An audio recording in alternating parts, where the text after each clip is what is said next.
अस्सलामुअलैकुम my YouTube family. उम्मीद है कि सब खुश और आबाद होंगे जी। जो जहाँ जहाँ भी हो अल्लाह के हिफ्ज़ और अमान में सदा हंसते रहें जी, मुस्कुराते रहें, खुश रहें, आबाद रहें जी। आज मैंने घर में बनाई थी मछली में पुलाव। तो मैंने जो ये मछली में पुलाव बनाया है, मैंने सोचा कि आप सबसे करूँ मैं शेयर। और ये है जी मेरे घर में सुबह का टाइम, जो मैंने बनाया था सुबह का नाश्ता। अभी मैंने पराठे बनाए ही थे कि गैस चला गया, फिर इसीलिए मैंने बाहर से मंगवा लिए थे चने। तो उसके साथ भी बच्चों ने खा लिए। फिर पराठे जो उनके साथ भी देते हैं खाने में बहुत ही ज़्यादा मज़ा। और जो हमारे रात का खाना होता है वो मैं बनाती हूँ शाम के टाइम। सिर्फ 2 टाइम हमारे घर में खाना बनता है, सुबह का नाश्ता और रात का खाना। फिर सारा दिन बच्चे होते हैं बिज़ी, चले जाते हैं सेंटर और अपनी अपनी मसरूफ़ियत में। तो फिर सिर्फ मैं दूसरी कुकिंग करती हूँ शाम के टाइम, रात का खाना। तो ये मैंने पहले प्याज को काटा था। प्याज काटने के साथ साथ मैंने तेल को गरम किया और उसमें डाला था मैंने प्याज को मैंने किया है हल्का ब्राउन। और उसमें मैंने डाली थी ज़्यादा लहसुन, क्योंकि लहसुन जो होती है वो मछली की जो स्मेल होती है उसे ख़त्म करती है। फिर उसमें मैंने सिर्फ 4 मसाले डाले हैं: हल्दी, कुटी हुई मिर्ची, कुटी हुई धनिया और पिसी हुई धनिया। कुटी हुई धनिया आप जिस भी चीज़ में आप डालेंगे उसकी एक इतनी अच्छी खुशबू होती है, बिल्कुल ताज़ी सी धनिया जो होती है उसकी खुशबू बहुत ही अच्छी खानों में मुझे लगती है। और फिर मैंने इसमें थोड़ा मसालों को पकाने के बाद थोड़ा पानी डाला है, जिस तरह ये प्याज गल जाए अच्छी तरह। तो इस प्याज को गलाकर फिर इसमें मैं डालूँगी जी टमाटर, और टमाटर के साथ हरी मिर्ची भी काट कर मैं डालती हूँ चावलों में, पुलाव में। तो उसकी भी फिर आप एक भी निवाला लेकर मुंह में जब डालेंगे तो इतनी अच्छी सी उसमें से आपको टेस्ट मिलेगी हरी मिर्ची की, खाने में वो भी लगती है बहुत ही खाने में अच्छी हमें। टमाटर के साथ साथ देखिए मैंने उसके ऊपर थोड़ी सी इमली भी रखी हुई है कि ये थोड़ा इसका शोरबा जो है वो खट्टा बनता है जिसमें हम चावल डालते हैं। तो अगर मैं मछली का शोरबा जो होता है वो थोड़ा इस इमली की वजह से खट्टा खट्टा रहता है। चावल तो आपको पता है कि थोड़े स्पाइसी ही अच्छे लगते हैं। और उसके साथ मैंने इसमें दालचीनी की भी कुछ डंडियाँ डाली थी।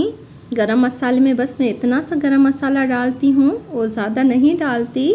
फिर टमाटर जब गल गए तो फिर इसमें मैंने डाले हैं जी आलू भी एक ही उबाल में हल्की आंच पर मैं रखूँगी। तो वो भी आधे जब गल जाएंगे उसके बाद जिसमें हम करेंगे मछली ऐड। तो जैसे मछली तो एक ही उबाल में 20 मिनट में 15 मिनट में मछली तो बन जाती है।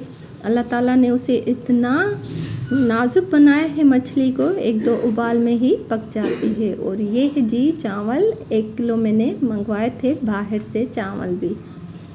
तो जी जो भी है मेरा तरीका मछली में पुलाव बनाने का मैं शेयर कर रही हूँ आप सब से। और ये है जी कसूरी मेथी, जिसकी खुशबू बहुत ही अच्छी लगती है, वो मैं ऐड कर रही हूँ मछली में। तो ये भी डालती हूँ मैं इस चावल में, चाहे मछली का सालन हो उसमें। तो मेथी से भी बहुत अच्छी खुशबू आती है मछली के सालन में, खाने में। तो जितनी हस्बे ज़रूरत मुझे सही लगती है तो मैंने इसमें डाली है। अब वो हर किसी की अपनी अपनी चॉइस होती है कि किसे कितनी चीज़, क्या मिर्ची मसाले कितने पसंद हैं, तो वो हर कोई अपनी अपनी चॉइस से डालते हैं। लेकिन आप जो मेरा तरीका देख रहे हैं, अगर इस तरीके से आप बनाएंगे तो ज़रूर आप खाकर खुश हो जाएंगे। और मछली को तो मैंने पहले ही नमक देकर रखा था, धोने से तकरीबन 1-2 घंटा पहले फ्रिज में रखी थी। तो उसमें नमक मैंने दिया था, फिर दूसरा नमक मैंने अभी डाला है चावल के हिसाब से। और ये थी जी सफ़ेद ज़ीरा और काली मिर्ची जो मैंने इसमें अभी डाला है पानी के साथ। तो इसमें भी मछली में 1-2 उबाल आ जाएंगे। उसके बाद मैंने इसमें से मछली निकाल ली थी और आलू भी गल गए हैं। अब मैंने ये चावल भी भिगोए थे 20 मिनट के लिए, तो वो भी मैंने अभी इसमें डाले हैं। अब ये चावल आधे पक जाएंगे तो फिर इन्हें मैं दम पर रखती हूँ, लेकिन दम पर रखने के साथ साथ मछली भी दम पर इसके ऊपर ही मैं रख लेती हूँ, ताकि मछली को अगर थोड़ा बहुत भी कच्चापन होता तो नहीं है, लेकिन फिर भी जो भी उसका पानी है कुछ भी है वो सब कुछ चावल में जज़ब हो जाएगा। अब इसमें से काफ़ी पानी कम हो गया है चावल पकने के बाद, तो ये आधे पक गए हैं। अब चावल इसमें से मैंने मछली निकाल ली है बाहर। अब इसे मैं रखूँगी दम पर और इसके ऊपर फिर वही मछली मैं रख लूँगी। तो ये अब दम आ जाएगा इन्हें। फिर मैं इसमें से जब मैं घर में सबको बांटूँगी ये चावल, सबको खिलाऊँगी जब दस्तरखान पर खाना, तो फिर वो मछली मैं वापस निकालूँगी। और इस निकालने रखने में ये मछली टूटती भी नहीं, गलती भी नहीं है। जैसे भी हैं पीसेस वैसे देखें पके हुए हैं जी। अब इसके साथ जो मेरा था तरीका मछली बनाने का और चावल बनाने का, सिंधी पुलाव बनाने का, तो मैंने आपको बनाकर दिखा दिया। इसके साथ जी मैं लूँगी आप सबसे इजाज़त, लेकिन आप सब ज़रूर बनाकर खाकर देखना और इसकी टेस्ट आप देखना, बनते बहुत ही टेस्टी और अच्छे हैं।